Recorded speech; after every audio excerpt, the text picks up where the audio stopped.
प्रत्येकଙ୍କ घरे aluminium foil सहजरे मिल जाए। खाद्य पैक हेउ किंबा खाद्य गरम हेउ एल्युमिनियम फॉयल अधिकांशଙ୍କ घरे व्यवहृत हुए। बेले बेले जेतेबेले आपण बाहरु खाद्य ऑर्डर करंती खाद्य केवल एल्युमिनियम फॉयल पैकेजिंग रे आपणको दिया जाई थाए। एहाकु थरे व्यवहार करिबा परे आमे एहाकु आवर्जना भाबरे विवेचना करी फॉयल टिकु फिंगी देई थाउ। किंतु आजी आमे एही अवशिष्ट एल्युमिनियम फॉयल साहाय्य बहुत किछि काम जोटा कि घरर अति सहजरे करि परिबा।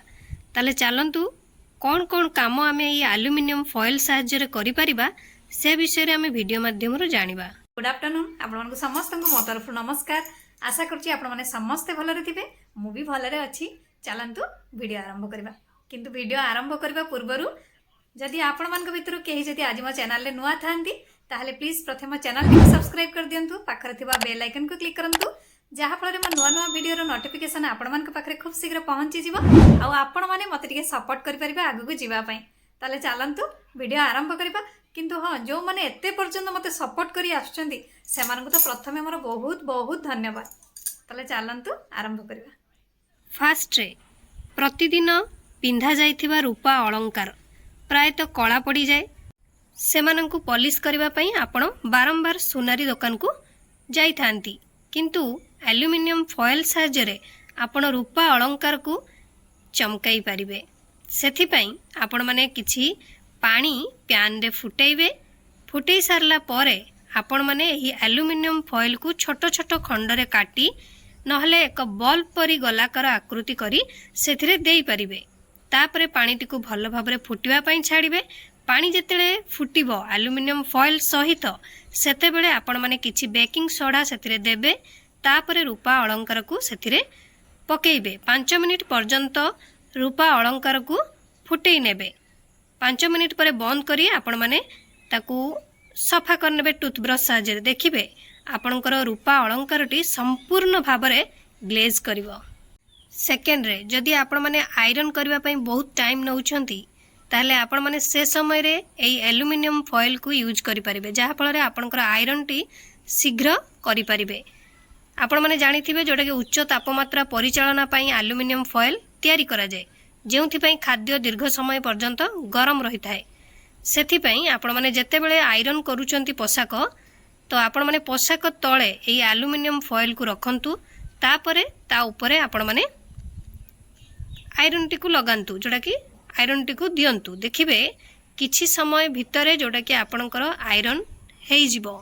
अर्थ आपणकर आउ दुई पट साइड आपण मानकु आउ करिया पई पड़िबनी। आयरन गोटे पट कले तार पछ पटटी ऑटोमेटिक भाबरे आयरन हेइ जिवो। किंतु आपण माने एटा मने रखिथिबे जे एल्युमिनियम फॉयल जेमती आपणकर आयरन सहित संस्पर्श जेमती आसीबा उचित नुहे।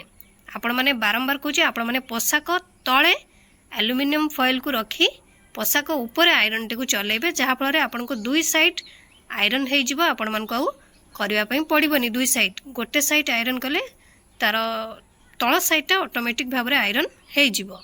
थर्ड रे जदि आपण मानकर कोनोसी लुहा जिनिस रे कलंकी लागि जाईछि ताकू आपण माने रिमूव करिया पई चाहुचंती तो आपण माने एही एल्युमिनियम फॉयल को व्यवहार करि परिबे। सेथि पई आपण माने एल्युमिनियम फॉयल को गोलाकार आकृतिर करि नेबे। तापरे एकू किछि समय पानी रे टिके भिजेई नेबे। भिजेई नै सारला परे आपणकर जो लुहा जिनिस रे कलंकी लागिछि सेठी आपण माने एकू घसीबे। घसीबा द्वारा आपण माने देखिबे आपणकर कलंकी दाग पूरा पूरी सफा हेइ जिवो। नेक्स्ट रे ग्रीष्म ऋतु रे प्रबल सूर्य किरण हेतु घरर आखपाखरे जहाँ भी किछि आमे गछ लगेई थाउ भल भाबरे सेगुडी को ग्रो करेनी। आपण माने लक्ष्य करथिबे जोटा कि ग्रीष्म ऋतु रे प्राय हमर से गछ गुडी को जळिला टाइप रो हमकु देखा जाए। सेते बेले आपण माने कोन करिवे ना सूर्य किरण हेतु सेमानकर पत्र ए सबु जळि जाए। तो से परिस्थिति रे एल्युमिनियम फॉयल को आपण माने व्यवहार करि परिबे। सेति पई एल्युमिनियम फॉयल नेई गछर चेर रे भल भाबरे गुड़ेई रखिदेबे। ता द्वारा देखिबे आपणकर गछ संपूर्ण सबुज रहिबो।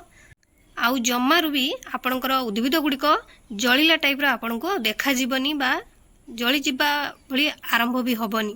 आपणकर गछ सबले संपूर्ण भाबरे सबुज रहिथिबो। आशा करछि आपण मानक वीडियोटी भल लागिथिबो मु ताले रहूची पुणे देखाबो नेक्स्ट वीडियो रे किंतु आपण माने please like comment share subscribe करिया पे भूलिबेनी मते ताले विदाई दियंतु नमस्कार।